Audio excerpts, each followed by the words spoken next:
Hi, I'm Anthony Mangano, and welcome to City of Churches. Today we're in Fort Greene section of Brooklyn to visit Queen of All Saints Church. Now, there's a lot of history here.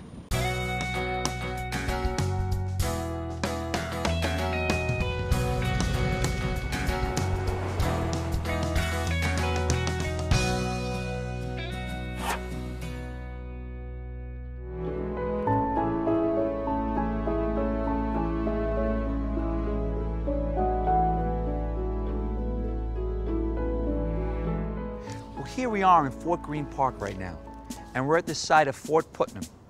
Now, during the American Revolution, this was one of the largest military fortresses in Long Island at the time. Now, it was built by General Nathaniel Greene. And during the Battle of Brooklyn, General George Washington and his troops, well, they camped here. I mean, that's history, American history.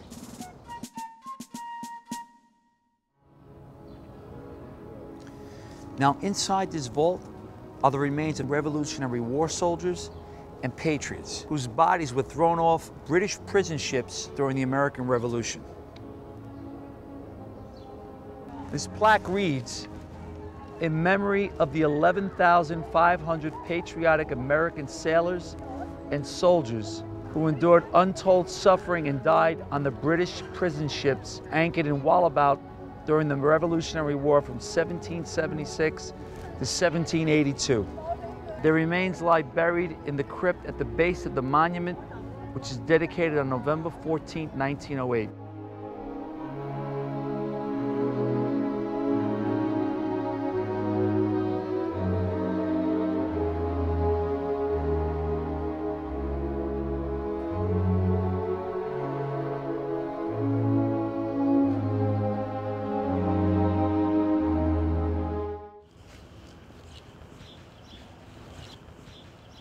Right now we're on Vanderbilt Avenue, which was named after Cornelius Vanderbilt. Now, he created New York Central Railroad and the Grand Central Station in Manhattan. Now, back before the automobile age, this small stretch contained many small carriage houses, which were like the garages for the horse and buggy era. There were living quarters upstairs for the groomsmen. Now, their main purpose was to take care of the horses and to make sure that their family carriage or horse and buggy were polished and maintained. Well, here we are at Bishop Lachlan High School. Now, it opened in 1933, and it was named after the first Roman Catholic bishop of the Brooklyn Diocese, John Lachlan. The school has many successful graduates, including a couple of unique alumni. Former New York Yankee infielder Tom Carroll, and former New York City Mayor Rudy Giuliani. This neighborhood's boundaries extend all the way to Flatbush Avenue and include several famous landmarks. The old Williamsburg Savings Bank building, the Brooklyn Academy of Music, and the original Brooklyn Paramount Theater, which is now part of the Long Island University's Brooklyn campus. In 1932, entertainer Russ Colombo set an all-time attendance record that lasted for 25 years. His record was later broken during the Easter week of 1957 by an all-star rock and roll show hosted by disc jockey Alan Freed. Well, here we are at the corner of Vanderbilt and Lafayette Street. And right across the street is this yellow wood frame house, which is probably one of the oldest in the neighborhood. Now, as we're about to shoot, the owner of the house is here. Step right in, Barbara. Say hi. I'm Anthony. Nice to meet you. Nice to meet you. And Teddy. Look, we got Teddy. Got to get Teddy in the shot. Otherwise, you know, Teddy's the main story here. So tell us something about your house. We're told it's one of the oldest in the neighborhood. It was built around 1812, and Amy Vanderbilt had been one of the original owners. You know, this was originally all farmland before the brownstones were built, before the churches were built. So people would have, you know, a lookout at the top. There's a cupola, and you'd look out to the boat down by the Navy Yard. Cupola. See, we were wondering how to say that, and you said it. We were like cupola, cupola, and you said it right. Cupola. Yeah, but you have a beautiful, beautiful home. This is a historical piece. Well, Barbara, thank you so much for your time. Teddy, is Teddy bite? No. Teddy, thanks, pal. Thanks for getting on camera for us, okay? Thank you. You have a great day. You too. Thanks very much. All right. How do you like that, guys? See that? You never know what happens here on City of Churches. You actually get to meet the owner of the house and tells us how to pronounce cupola. Cupola. It's something like that. We'll be right back.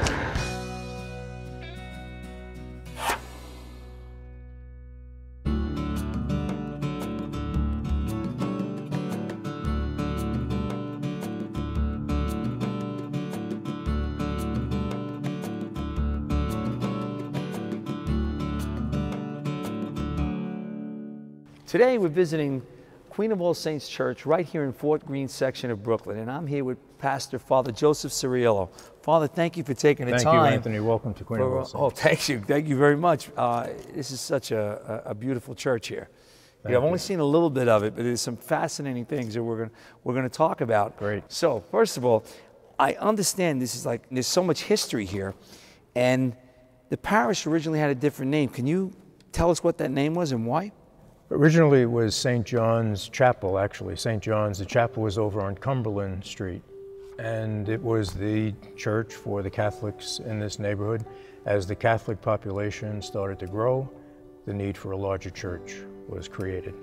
Why was the name changed? Queen of All Saints Church, this church that we're in now, was originally intended to be the chapel for the cathedral that was to have been built across the street where Bishop Lachlan High School is. So, and that was going to be, I believe, Immaculate Conception Cathedral, and this was then in keeping with a dedication to Our Lady, Queen of All Saints. Oh wow! See, that's fascinating. And the cathedral, of course, was never built. This is so big. I can't imagine what the Imagine cathedral what the would have looked cathedral like would if this have was the looked, chapel. It would have been like St. Patrick's across the street, which is better. Oh, okay. Yeah. I get it. Can you tell us why they didn't build it? Apparently at the time, I think it was Bishop Lachlan, appropriately so, who felt that the church, the way the diocese was growing, that they wanted to invest in education, and especially Catholic high schools. So what was to have been, in fact, they had broken ground for the cathedral, but then it shifted and became a high school, Bishop Lachlan Memorial. What year was the current parish founded? Well, as far as a parish goes, the founding, we go back to the founding of St. John's, which is 1879. So the parish celebrated its 100th anniversary as a parish in 1979. Queen of All Saints was built, started the building in 1911, was finished in 1913, and at that time when the church was dedicated, it became known, the parish became known as Queen of All Saints. Judging by the architecture and her design, how long did it take to build this church? Would you know? Amazing when you think about it, 2 years, 2.5 years. And it's just so beautiful. Yeah. I mean, I don't think you could do it today. That's why these churches have to be preserved. Yeah. Every one of them that I go to, I see so many interesting things and so much detail that's gone into it that they have to be preserved, you know, for future generations. Sure. To me, it looks like it's Gothic. Is that the style? Definitely Gothic, yeah. Because I was looking up at the tile work up there, and I had seen this once before at St. Vincent's in the city. I believe it was Gustavino. Gustavino tile. Yeah. Okay. He was the Michelangelo of tile. I would think. Maybe he's been duplicated, I suppose, or copied. Because I found it amazing because I think you said he did the train station or Grand Central? Well, at least this style of tiling. The person who created this style did a number of places in the city that are landmarked, other buildings. And you can, I think when you're in those spaces, even downstairs in our lower church, you see this particular style that really fits the Gothic architecture. Father, do you know the name, since we were talking about Gustavino tile? Right. Do you know the name of the architect who built this church? Or Riley and Steinbeck, I think. Oh, wow, so and they've done a number of churches in the city, yeah. Do you know why they placed the church and the school in the same building? Because I've only seen that once before in Manhattan. Right. And I'm just curious about that. The only thing I can think of is just a problem or an issue of real estate. This was the only property that the church had, and they had to build. So they utilized it. That makes a lot of sense. You know? That's a pretty simple answer, but it does make sense, I think. I'm looking around, you know, and I actually I lit a candle for my dad a minute ago, and I noticed that there weren't a lot of candles and there weren't a lot of statues. Can you explain to us why? Well, part of it is the Gothic architecture, that there are no niches or little apses in the church where you can put statues. We have the two, Our Lady and St. Anthony here. Most of the times, like we were discussing, you had said that it's Our Lady and St. Joe's. You have Our Lady and St. Anthony. Why is that? Would you know? What I do know is that all of the statues on the outside of the church were all dedicated. Each one was donated by a parishioner at the time that the church was being built. So I suspect the same is true here of St. Anthony, that someone wanted to donate the interior statue. Normally it might have been St. Joseph. This parishioner wanted St. Anthony, and I can only guess that's how it happened. On the outside of the church, right at the entrance, there's another statue of the Blessed Mother and St. Joseph. Now, I say this on all my shows that I host. My favorite part of the church, you've got some beautiful, beautiful stained glass in here. And I always say that a picture's worth 1,000 words. Well, the pastor of the parish at the time that the parish was being built was Bishop Mundelein, who went on to become Cardinal Mundelein in Chicago. And one of the things that he wanted to do was to have the windows here almost duplicate the windows in a church in Paris called Sainte-Chapelle. Oh, wow. Which they did. If you see pictures of Sainte-Chapelle, very, very, very similar. In Sainte-Chapelle, the windows are also behind the sanctuary behind us. On this side of the church are all depictions of scenes from the Old Testament.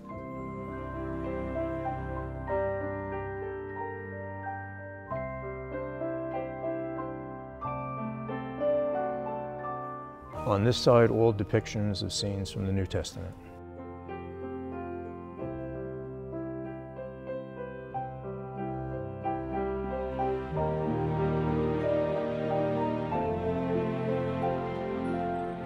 Do you know who the designer of this was? Alexander Locke designed it, and they say there, I haven't counted them, but over 20,000 pieces of glass in each window. Wow! In the morning for early morning mass, all the light is streaming through. The east side, the west side in the afternoon. It's really amazing. Amazing. It's totally breathtaking. Father, can you tell us about some of the tapestries behind the altar there? Sure. Originally there were 3 tapestries, one directly behind the altar, and along the way they were destroyed. I'm not quite sure what happened.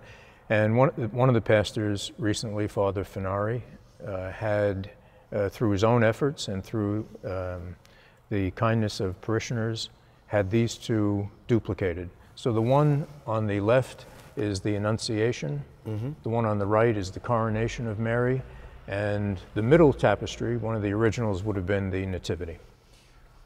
In the middle is a man in a suit. Right. And on the other one is another man in a suit. But everybody else is in robes from that kind of era. Why would that be?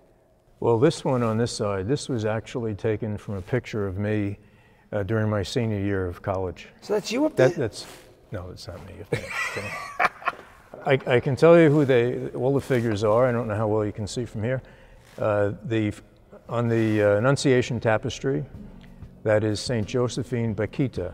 She was a Sudanese girl. She was kidnapped as a young girl in Sudan, sold into slavery, and then found her way to Italy, to a group of religious sisters in Italy, and then joined that religious congregation. In the middle is Pierre Giorgio, blessed Pierre Giorgio Frassati. And Frassati was a young Italian man, very, very spiritual, youthful, energetic, big sportsman, outdoorsman, and had attracted to his way of living the Christian life a number of other young people, and they were given to social action within the church and just led a very exemplary and virtuous life. In fact, there's a Frassati movement that attracts still to this day a number of young people, even right here in the States. And over in the corner there is Saint Kateri Tekakwitha, who we all know. On this side, it's Saint Martin de Porres is first, closest to us. In the middle is Saint Catherine Drexel, and the other young man in the suit, that's Saint Dominic Savio. Well, that's interesting. That's amazing to just see. Yeah. How's the music ministry here, and how is that? And that's a beautiful pipe organ. It is, yeah. That's absolutely amazing. And for the most part, it's working. You know, there's always some things. There's always repairs that need to take place. How many years old is it? 100? 100. That's, listen, shocks go on cars, things. I mean, you use it. It looks like that should actually be in a scene in a movie. That's how breathtaking it is. It's beautiful. Absolutely beautiful. Father, how many people can you seat here? I think about 500. Wow. If everything is filled up. It's kind of deceiving because you wouldn't think 500 people could fit in there, but I guess you can. And I noticed that you have a heating system along the pew, inside the pew. Yeah, just hot water running through and then it runs back. Oh, that's pretty cool. Yeah. That's pretty cool, especially in the winter. It's got to. Well, you should see all the parishioners trying to get those seats near the heaters in the wintertime. They're all jammed to one side. I can see you going, come on, spread out a little bit. We're cold. That's pretty interesting. That's great architect design, too. Yeah. That's a really cool thing to have. Yeah. You had mentioned to me earlier that, I don't know if that's like a rose, was there a heating system behind there, too? I was told that it was part of the heating system. Of course, back in the day when the church was built, everything was coal, so you just kept throwing coal in there, and the church was probably very comfortable. But apparently those rows, not windows, but images there, heat was able to pass through them as well. Oh, wow. Yeah. How, to jump forward a little bit here, how has the neighborhood changed since it was originally built? Well, around the time that the church was being built, this was a neighborhood that was fairly wealthy, but the Catholics, for the most part, did not have that wealth. You'll see over on many of the streets here and Clinton Avenue, Washington Avenue, some really beautiful buildings, almost mansions. And the Catholics in the neighborhood, most of them at that time, were either like the household help, maids, cooks, or civil servants, police officers, firemen. And they were the ones who built the parish initially. Oh, wow. And most of them were Irish American, German American, Italian American. There was always, as far as I know, a very solid African American population in Fort Greene. And as the parish changed and the city changed over the years, those populations grew or declined. And now it's a very, very diverse neighborhood. And everyone seems to get along really, really well. It's a beautiful thing. That's great. Yeah. Is there anything else you'd like to tell us about Queen of All Saints?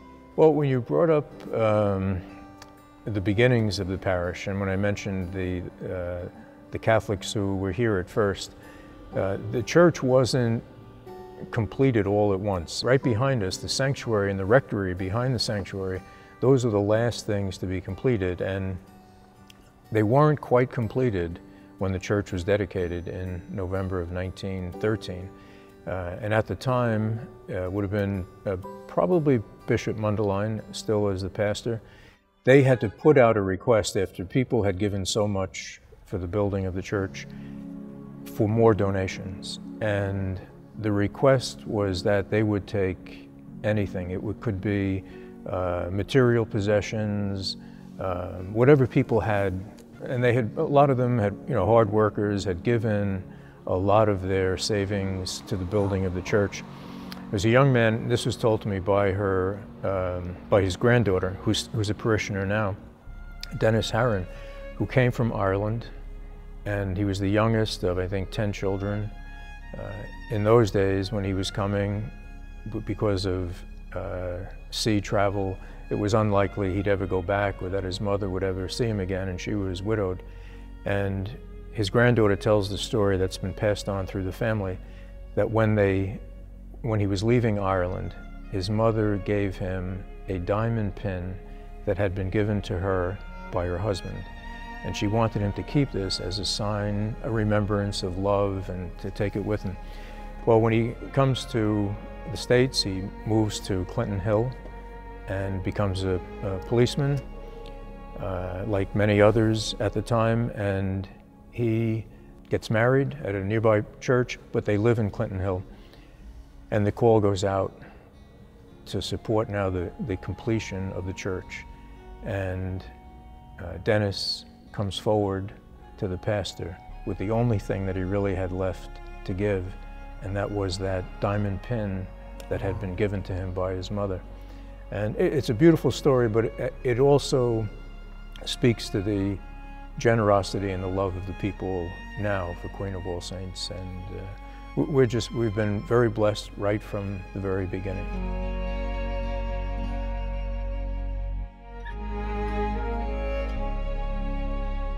On that note, when we come back, Father Ciriello is going to show us something very fascinating here at Queen of All Saints. So come on back, okay?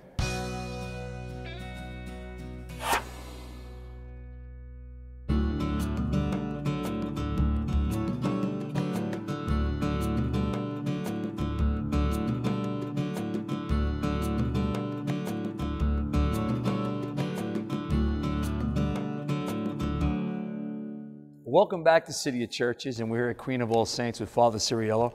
And Father Ciriello is going to show us something very unique here at this church. Father? Well, the tabernacle right behind us is designed as if it were a Gothic church. If you see side views and the front view, and right on top is a spire, just like the spire high above the reredos here. And the church was built with a similar spire. Copper, made of copper, going all the way up, and over the years the copper eroded, so the spire had to be taken down. But this is certainly typical, this spire here and there, of Gothic architecture. So this is basically a replica of the front of the church? Just about.